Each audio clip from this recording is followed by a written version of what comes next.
Hello अस्सलाम वालेकुम everyone. जैसे लास्ट टाइम भी डिस्कस किया था जब ग्लॉसरी ऑफ सोशियोलॉजी पे वीडियो बनाई थी, डैट सोशियोलॉजी की जितनी भी आप अगर बुक्स देखते हैं या कोई भी अगर आप आर्टिकल पढ़ते हैं, कोई भी सोशियोलॉजिकल या सोशल साइंस की राइटिंग्स वगैरह पढ़ रहे होते हैं, सो उसमें बहुत से ऐसे वर्ड्स होते हैं जो कि अंग्रेज़ी के अल्फाज नहीं होते जिनके मीनिंग्स आपको डिक्शनरी में मिल जाएंगे और आपको समझ आ जाएगी, बल्कि वो अल्फाज बेसिकली सोशियोलॉजिकल टर्म्स होती हैं या फिर कॉन्सेप्ट्स होते हैं जिनको समझना इम्पॉर्टेंट है। और इस चीज़ को इजी बनाने के लिए, स्टूडेंट्स की आसानी के लिए, मैंने अपने चैनल में एक प्लेलिस्ट ऐड की है last week, glossary of sociology के नाम से, जिसमें I will be uploading different terms. Time to time videos बनाती रहूँगी, 10 to 15 टर्म्स हर वीडियो में ऐड करती रहूँगी और उसे प्लेलिस्ट में ऐड करती जाऊँगी। तो आप ज़रूर उसे विज़िट किया करें ताकि ऐसी कोई टर्म्स या कॉन्सेप्ट जो कि आपको समझ नहीं आए या आपके माइंड में नहीं है उसका कॉन्सेप्ट, तो वो चीज़ आपके लिए आसान हो जाए और समझ आ जाए। वीडियो स्टार्ट करने से पहले वो लोग जो मेरे चैनल पे न्यू है और फर्स्ट टाइम वीडियो देख रहे हैं, अगर आपको वीडियो पसंद आई तो कमेंट ज़रूर कीजिएगा और साथ ही साथ चैनल को सब्सक्राइब और शेयर करना ना भूलें। स्टार्ट करते हैं। फर्स्ट ऑफ ऑल, पहली टर्म जो आपको नज़र आ रही है दैट इज़ पावर्टी। पावर्टी, जिसे आम अल्फाज में हम गुर्बत के नाम से जानते हैं, इसके लेमैन के लिए मीनिंग्स डिफरेंट हैं, बट सोशल साइंसेस के अंदर या सोशल साइंस के स्टूडेंट्स या डिफरेंट एनालिस्ट वगैरह इसको डिफरेंट मीनिंग्स में अंडरस्टैंड करते हैं।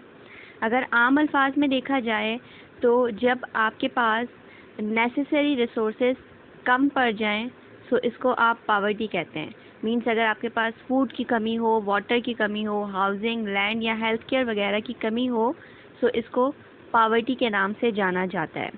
अब इसकी डिफरेंट डेफिनेशंस हैं, इसको मेजर करने के लिए डिफरेंट स्केल्स हैं जो सोशियोलॉजी में इस्तेमाल होते हैं। जैसे कि वर्ल्ड बैंक के अकॉर्डिंग पावर्टी को $1 के अकॉर्डिंग, मीन्स 1 डे अर्निंग के अकॉर्डिंग इसको डेवलपिंग वर्ल्ड के अंदर कंपेयर किया जा रहा होता है। मीन्स एक स्केल है जिसकी अर्निंग अगर $1 से कम है तो वो पॉवर्टी लाइन के अंदर आ रहा है। इसी के साथ साथ WHO को अगर देखें तो उनकी एक अलग डेफिनेशन है। WHO के अकॉर्डिंग, वुमेन हेल्थ ऑर्गेनाइजेशन के अकॉर्डिंग, वो हाउस होल्ड पुअर कंसिडर होगा जिसमें उसकी या उसके मेंबर्स की 80% कैलोरिक रिक्वायरमेंट्स पूरी नहीं हो पा रही उनकी इनकम के अकॉर्डिंग, सो वो हाउस होल्ड पुअर कहलाएगा, वहाँ पे पावर्टी कंसीडर की जाएगी। सो ये एक टर्म है जिसको अंडरस्टैंड करना इम्पॉर्टेंट है। आप अक्सर सोशल प्रॉब्लम्स पढ़ रहे होते हैं या डिफरेंट प्रॉब्लम्स के अगर फैक्टर्स देख रहे होते हैं, उसमें हम पावर्टी सुनते हैं या पढ़ते हैं, सो इसके एग्जैक्ट मीनिंग्स आपको पता होने चाहिए। सेकेंड डेफिनेशन है जो कि पावर्टी से रिलेटेड टर्म है, that is absolute poverty. Absolute poverty का मतलब होता है when there is lack of resources that leads to hunger and physical deprivation. जब आपके पास रिसोर्सेज इतने कम हो जाएं कि आप हंगर फेस करें या फिजिकल महरूमियत को अगर फेस करते हैं, तो ये एब्सोल्यूट पावर्टी है। इसी से रिलेटेड एक और टर्म है रिलेटिव पावर्टी, जिसका मतलब होता है deficiency in material and economic resources compared with some other population. जहाँ पे दूसरी पॉपुलेशन से अगर आप कंपेयर करें, रिलेटिव का मतलब क्या होता है, रिलेटिवली, कंपैरेटिवली, जहाँ पे देयर इज़ डेफिशिएंसी मटेरियल या इकोनॉमिक रिसोर्सेज में कंपेयर टू अदर पॉपुलेशन। सो ये 3 टर्म्स हैं जो कि पावर्टी के अकॉर्डिंग इस्तेमाल हो रही होती हैं डिफरेंट जगह पर। इनको अंडरस्टैंड कर लिया है। नेक्स्ट टर्म है एक्टिविटी थ्योरी। ये थ्योरी बेसिकली जो ओल्ड एज लोग हैं, जो एजेड लोग हैं, एजिज़म के अंदर डिफरेंट चीज़ों को अंडरस्टैंड करने के लिए या एजेड पीपल को अंडरस्टैंड करने के लिए ये पर्सपेक्टिव इस्तेमाल होता है।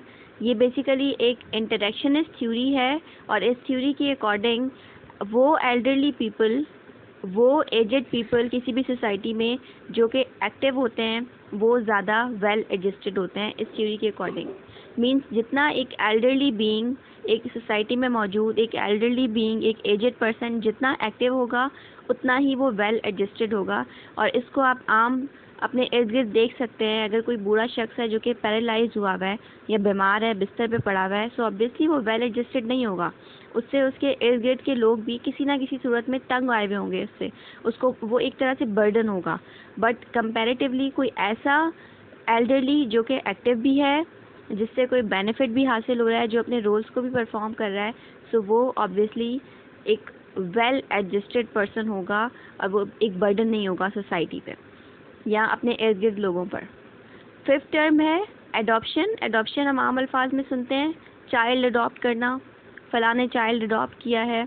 तो एडॉप्शन का मतलब होता है जब लीगल सेंस में एक ऐसा प्रोसेस आ जाए जो अलाउ करता है लीगल राइट्स और रिस्पॉन्सिबिलिटीज़ को ट्रांसफ़र करना किसी पेरेंट पे या पेरेंट्स पे, इसको एडॉप्शन कहते हैं। जिसमें एक बच्चे की सारी लीगल रिस्पॉन्सिबिलिटीज़ और राइट्स किसी एक इंडिविजुअल पेरेंट की तरफ चले जाते हैं, ट्रांसफ़र हो जाते हैं, इसको लीगल सेंस में एडॉप्शन कहा जाता है। Another term is affirmative action. इसका मतलब है वो पॉजिटिव एफर्ट्स जो कि कैरी आउट किए जाएं ताकि माइनॉरिटी ग्रुप मेंबर्स को या फिर विमेन को जॉब्स मुहैया की जाएं, प्रमोशंस, एजुकेशनल अपॉर्चुनिटीज़ मुहैया की जाएं। इन सब चीज़ों को पॉसिबल बनाने के लिए जो पॉजिटिव एफर्ट्स किए जाते हैं वो अफर्मेटिव एक्शन कहलाते हैं। आप अक्सर माइनॉरिटी ग्रुप्स के राइट्स की बात करते हैं या सुनते हैं, अक्सर विमेन की बात करते हैं कि भाई विमेन को जो है they are most discriminated group, उनको जॉब्स नहीं मिल रही हैं या उनके पास एजुकेशनल अपॉर्चुनिटीज़ नहीं है, दे फेस हेरेसमेंट और उनकी प्रमोशन नहीं हो रही एज़ कम्पेयर टू मेल्स। अगर इस तरह की चीज़ें हैं कहीं पर तो उसको सॉल्व करने के लिए अगर कहीं पे पॉजिटिव एफर्ट्स किए जाएं तो वो अफर्मेटिव एक्शंस कहलाते हैं। Another term is ageism. Ageism was coined by this term was coined by Robert and Butler और इस टर्म का मतलब है जो एल्डरली पीपल हैं एक सोसाइटी में, जो एजड लोग हैं, ओल्ड पीपल हैं, उनके अगेंस्ट जितने भी प्रिजुडाइज होते हैं या डिस्क्रिमिनेशन होते हैं, इस सारी चीज़ों की स्टडी को आप एजिज़म कहते हैं। मिसाल के तौर पे भाई लोग समझ रहे होते हैं, खुद से ही परसीव किया हुआ होता है कि अगर कोई एल्डरली है सो वो तो इनएक्टिव होगा, वो अपने रोल्स को परफॉर्म नहीं कर सकता, उसको आप जॉब पे हायर नहीं करेंगे। आप जॉब्स में भी जो यंग लोग हैं या एडल्ट्स हैं उनको हायर करेंगे। कोई ये नहीं चाहेगा कि मेरी कंपनी में एक एल्डरली पर्सन आए, क्योंकि उसके डिफरेंट प्रॉब्लम्स होंगे, डेटीरियोरेशन ऑफ न्यूरॉन्स, साइकोलॉजिकल प्रॉब्लम्स होंगे। अगर वो कहीं डॉक्टर के पास भी जाएगा तो डॉक्टर उसे छूटते ही अल्टीमेटली एक स्पॉन्टेनियसली आंसर देगा, भैया आपकी तो एज है, आपके साथ तो ये प्रॉब्लम्स होंगे। अगर कोई एल्डरली पर्सन अपनी किसी बीमारी का आपसे शेयर करेगा तो आप कहेंगे इट्स ऑल राइट, ये तो एज है। इसके साथ साथ फिर अगर वो कोई चीज़ भूल जाता है, अगर इररिस्पॉन्सिबल है, तो वो चीज़ भी नॉर्मल ली जाती है, टेकन फॉर ग्रांटेड ली जाती है कि नई न्यूरॉन्स जो है वो डेटीरियोरेट होते हैं, जिसकी वजह से भूलने की या मेमोरी लॉस होने की सारे प्रॉब्लम्स आ जाते हैं इस एज के अंदर। तो ये जो एल्डरली पीपल हैं दे आर मोर डिस्क्रिमिनेटेड और इनसे रिलेटेड डिफरेंट प्रिजुडाइज होते हैं सोसाइटी में जो कि टेकन फॉर ग्रांटेड लिए जा रहे होते हैं, और इन सारी चीज़ों को आप एजिज़म में स्टडी करते हैं। और इस टॉपिक से रिलेटेड मींस एजिज़म और age inequality as a social problem, इससे रिलेटेड मैंने डिटेल्ड वीडियो बनाई हुई है जिसमें डिफरेंट पर्सपेक्टिव्स और डिफरेंट पैराडाइम्स को डिस्कस किया है।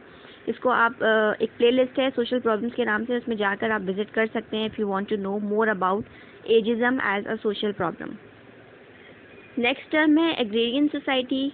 देखिए सोसाइटी क्या है, सोसाइटी इम्पॉर्टेंट क्यों है, आप जानते हैं। आप सोशियोलॉजी में स्टडी ही सोसाइटी को करते हैं। It is all about study of society, science of society. Society आपके लिए बहुत इंपॉर्टेंट है क्योंकि ये एक प्लेटफॉर्म है जहाँ पे आपकी सारी नीड्स, रिस्पॉन्सिबिलिटी सब कुछ फुलफ़िल हो रहा होता है, जहाँ पे आपकी सारी बेसिक फिज़िकल, साइकोलॉजिकल या फिर सोशल नीड्स पूरी हो रही होती हैं। तो सोसाइटी क्या है, इसकी डिफरेंट टाइप्स कौन कौन सी रही हैं शुरू से अब तक, कौन कौन से लेवल्स रहे हैं, इस पे भी डिटेल्ड वीडियो मौजूद है। अगर आप चाहें तो आप विज़िट कर सकते हैं। फ़िलहाल यहाँ पे एक टाइप के बारे में डिस्कशन की गई है तो उसको डिस्कस कर लेते हैं। एग्रेरियन सोसाइटी वो सोसाइटी होती है जो कि बहुत advanced, technologically advanced form of pre industrial society है, जहाँ पे एक सोसाइटी का जो इकोनॉमिक सर्वाइवल है वो वहाँ के फार्मलैंड की मेंटेनेंस और प्रोडक्शन के ऊपर डिपेंड कर रहा होता है। Means all about crops and farmland, agriculture. Then 9th term है एलियनेशन। ये टर्म भी आप बहुत सुनते हैं, पढ़ते हैं। अगर आपको इसके मीनिंग्स नहीं पता तो आपको बता देते हैं। एलियनेशन वो कंडीशन है जहाँ पर एक इंडिविजुअल खुद को अपनी सराउंडिंग सोसाइटी से अलग या आउट क्लास फील करता है, खुद को तन्हा फील करता है, खुद को अलग से फील कर रहा होता है। जैसे एलियंस आपने सुने ना, एलियंस कौन होते हैं, जो बिल्कुल डिफरेंट मखलूक हैं, बिल्कुल डिफरेंट क्रिएचर्स हैं, इंसानों से डिफरेंट। बिल्कुल वैसे ही जो एलियनेशन है इसमें भी एक इंडिविजुअल खुद को बाकी सोसाइटी से डिफरेंट समझ रहा होता है, और ये एक बहुत ही आइसोलेटेड फीलिंग है, ये एक बहुत बड़ा प्रॉब्लम भी बन सकता है, दैट में लीड टू इवन सुसाइड, जहाँ पे an individual can even kill himself, जब वो खुद को तन्हा फील करता है या अपनी सोसाइटी से अलग फील कर रहा होता है।